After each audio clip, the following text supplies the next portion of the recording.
Hi everyone, Nigel Saunders for KW Bonsai. Today we're looking at my Norway Maple bonsai. This tree started out in the pre-bonsai garden about 10 years ago. I didn't plant it, it just grew from a seed in the garden. There's a nearby Norway Maple on the street that rains down hundreds of maple keys every year. One of them took root and this is it today. It's been in this training pot for about 3 years now, and it's been root pruned 3 times, and the roots are getting there.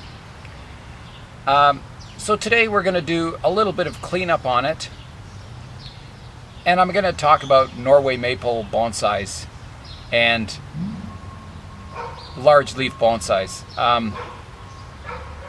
A lot of people would say, why would you bother working on a Norway Maple with these large leaves? And the answer is, it's nice to have variety in your trees. I like Norway Maples. They have beautiful trunk texture, nice fall colors. They look beautiful in spring when the leaves are coming out. It's a very enjoyable tree. The leaf size does reduce quite a bit. You can see even on this tree, we've got some very large leaves and some leaves that are quite small in here. And with proper bonsai techniques, you can get the overall tree to have quite small leaves eventually. I'm training this tree to look like a typical street tree or a maple style. It'll have multiple trunks coming up to a canopy eventually. And so it's still in the quite early training stages. But we're just going to do a little bit of work today to clean up some of the structure and get it on its way for this summer's growing season. So here's the root base on the tree. You can see I'm getting quite a few radial roots. So we're still working on the root base. Some of these thicker radial roots will be cut back in future to get some finer ramification closer to the trunk line. We'll continue to clean up our root plane so we get an even distribution of roots around the base of the tree, and nice flow lines to the roots. The trunk is pretty lumpy. You can see in some of these sections here that there's a lot of knobs and stuff from being in the garden and roughly pruned. That will smooth out over time as we get more vigor in the top of the tree. It'll improve the trunk line and everything. So I'm growing some multi-trunks, one here, one on this side, and they're going to be upright trunks. So we're just going to let those grow for the year. And we're going to clean out, there's a lot of density at the top that we're going to clean out to 2 or 3 trunk lines and remove the rest. And some of the leaves are from this trunk are coming across the main part of the tree here. So we're going to clean out those. So we're not going to do a whole lot of work to it. It's in a growing phase, but we are going to do what we can today. So let's get started on the work. The first thing I'm going to do is, I've got a large leaf that's crossing here. I'm going to remove that.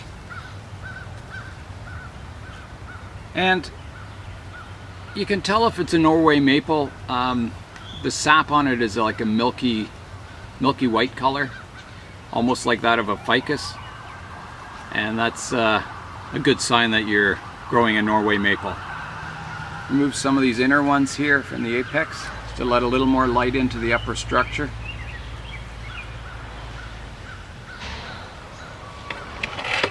I've got a branch at the back here that's growing from the inside of a curve that I'm going to remove, and it's growing quite horizontal. And at this point in time, I'm growing my upright trunks. I'm not You know, I'm not growing my horizontal branching off those trunks at this stage, so most of the growth we're keeping is the vertical growth today. So here I have an upright trunk that will be a trunk eventually. It's just a branch right now, but I'm going to I do have a horizontal branch coming off it too, so I'm just gonna clip the tip of the horizontal branch off to suppress the growth in that and encourage the growth in the vertical branches, or the vertical trunks. I've got another downward facing branch here that I don't want at this point. And that's about it for the bottom. Let's go up to the apex now and have a look at it. Okay, so we're up in the apex. We've got some two strong shoots here and here, which are nice. We've got a lot of shoots from last year that were going to be the apex that didn't survive, that we're going to clean out all this dead wood in here. So we'll do that next. So we're going to clean up some of this, these dead branches up here in the apex that didn't survive from last year, which happens. And now we've got to decide how many vertical trunks we want off this tree.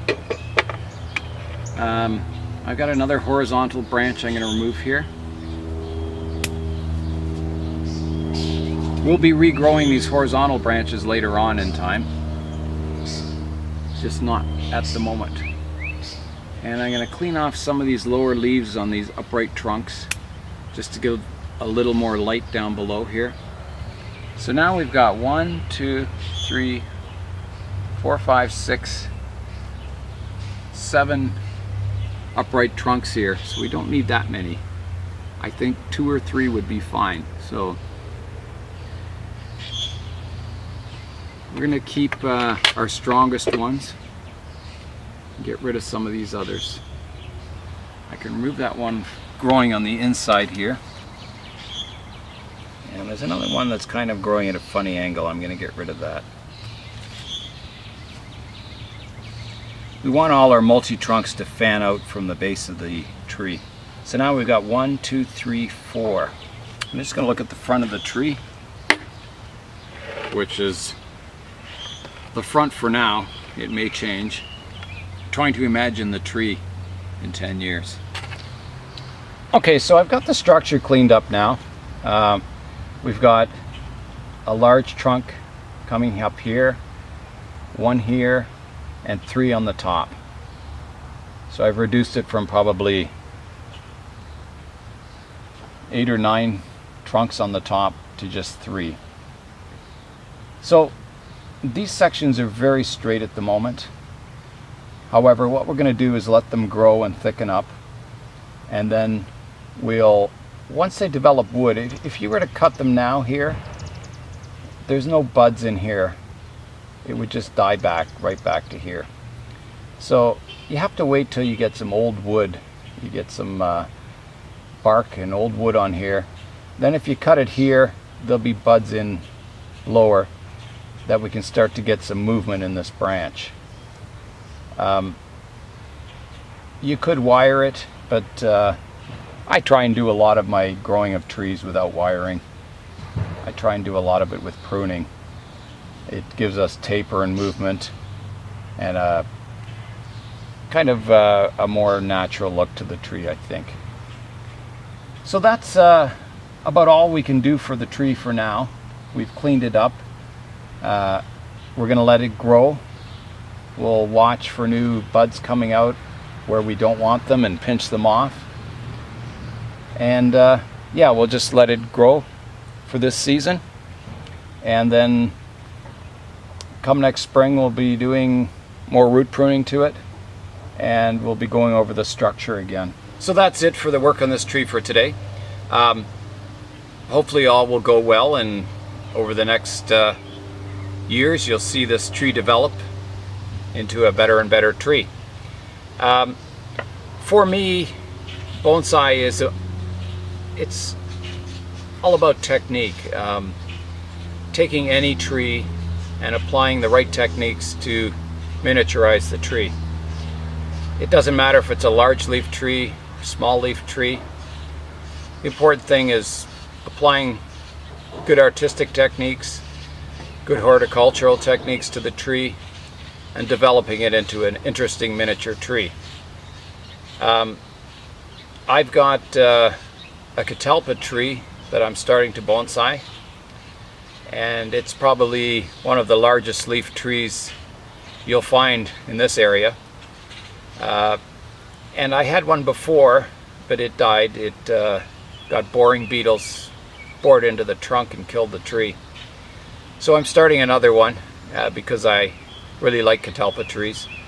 And I found that those great big catalpa leaves, they'll reduce down quite small with the proper techniques, and you get a really interesting tree. If all we grew were junipers, Japanese maples, the world would be a boring place. So I like variety in trees. I like to go to a bonsai show and see trees that you don't typically see at bonsai shows. They're some of my favorite trees. If they're done right, if they've had the proper techniques and styled in an artistic way. Yeah. So that's it for today. Nigel Saunders for KW Bonsai. We'll see you next time.